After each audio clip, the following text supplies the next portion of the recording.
बिहार के समस्तीपुर जिले के पटोरी अनुमंडल क्षेत्र में गंगा की बाढ़ से तबाह हुए लोगों के लिए घोषित मुआवजा योजना में बड़ा घोटाला उजागर हुआ है। बिचौलियों ने सरकारी तंत्र का दुरुपयोग करते हुए गैर बाढ़ प्रभावित पंचायतों में भी मुआवजे की राशि पहुंचा दी। गंगा की बाढ़ से पटोरी अनुमंडल क्षेत्र के लोग बुरी तरह प्रभावित हुए थे। सरकार ने राहत कैंप और मुआवजा वितरण की व्यवस्था की, लेकिन बिचौलियों ने इस योजना में सेंध लगाते हुए बड़ा घोटाला कर दिया। सरकार ने मोहिउद्दीन नगर और मोहनपुर प्रखंड के प्रभावित इलाकों के लिए मुआवजे की घोषणा की थी, लेकिन कई गैर प्रभावित पंचायतों में भी लाखों रुपए का मुआवजा बांटा गया। मोहनपुर प्रखंड, डुमरी दक्षिण, राजपुर, जैनापुर, धारनी पट्टी पश्चिमी, बगड़ा, बेड़ी विशनपुर, डुमरी उत्तरी, जलालपुर, मोहिउद्दीन नगर प्रखंड, रासपुर, पतासिया पश्चिम, रासपुर पतासिया पूरब, बोचहा, दुबहा, महमदीपुर, कुरसाहा, हरेल, तेतारपुर, मदूदाबाद पंचायत।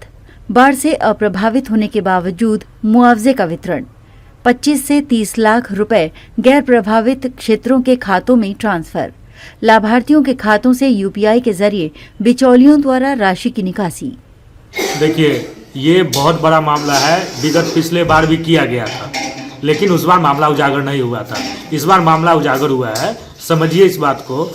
मदूदाबाद पंचायत कहीं से न आंशिक रूप से घोषित था, न ही बाढ़ग्रस्त घोषित था, कुछ भी नहीं था। उसके बावजूद इस पंचायत के लोगों को 7-7 हजार रुपये ऑन अकाउंट आया है, और 1-2 लोगों को नहीं, लगभग 25 से 30 लाख का अभी तक का हमारे पास रेशियो है कि पैसा आया है, और कल फिर 20-25 लोगों को आया है। तो समझिए कितना बड़ा मामला है ये। आपदा को अवसर में बदला जा रहा है। जो लोग लाभ से वंचित हो गए, जो सही में लाभुक थे, उनको पैसा नहीं दिया गया, और जिनको कोई मतलब नहीं था इससे, उनको पैसा दिया गया। ये कंप्लीट पदाधिकारी, जनप्रतिनिधि और कर्मचारियों के मिलीभगत है, जो इस करोड़ों करोड़ का खेल हुआ है।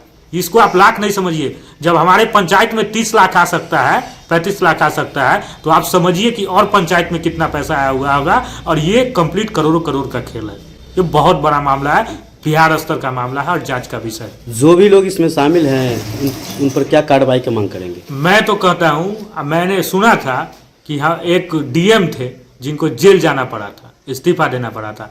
मैं चाहता हूँ कि इस आपदा में जिन्होंने गरीबों का पैसा लूटा है और अपना तिजोरी भरा है, उनको उन पे सख्त से सख्त कार्रवाई हो और उनको जेल जाना चाहिए। कहाँ शिकायत की है इसका?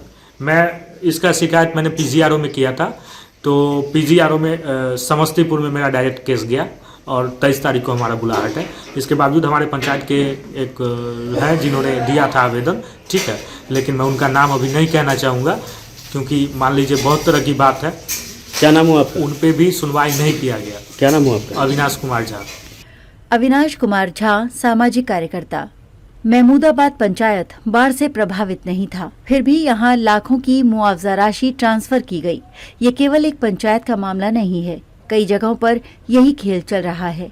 सूत्रों के अनुसार मोहिउद्दीन नगर और मोहनपुर प्रखंड के अन्य गैर प्रभावित पंचायतों में भी यही धांधली की गई है। अभी संज्ञान में लोगों के द्वारा आया है कि कुछ ऐसे भी क्षेत्र रहे हैं, खासकर कुछ ऐसे पंचायत जैसे मदूदाबाद के संबंध में, कि जो बाढ़ ग्रसित नहीं रहे हैं, इसके बावजूद भी वहाँ पर जो है जीआर की राशि ट्रांसफर हुई है। तो जो आरोप लगाए गए हैं परिवार पत्र में, इसकी यथानुकूल जांच कराई जाएगी, और यदि कोई भी व्यक्ति इसमें पकड़ा जाता है, यदि विभागीय प्रावधानों का नियमों का उल्लंघन होकर यदि पैसा दिया गया है या किसी तरह का पैसा का अनियमितता का मामला आता है, तो विधि अनुकूल उनके विरुद्ध कार्रवाई जाएगी और अनुशासनिक कार्रवाई के लिए उच्चतर पदाधिकारी को प्रेषित कर दिया जाएगा। विकास कुमार पांडे, अनुमंडल पदाधिकारी। हमने इस मामले की जांच के आदेश दिए हैं। दोषियों को बख्शा नहीं जाएगा। जल्द ही इस पर कार्रवाई की जाएगी। बाढ़ प्रभावित लोगों तक मदद पहुंचाने के लिए सरकार ने योजनाएं बनाई थीं, लेकिन बिचौलियों ने इस पर भी सेंध लगा दी। अब देखना होगा कि जांच में कितनी पारदर्शिता होती है और दोषियों पर कब कार्रवाई होती है। एबीएपी न्यूज के लिए समस्तीपुर से उदय कुमार की रिपोर्ट।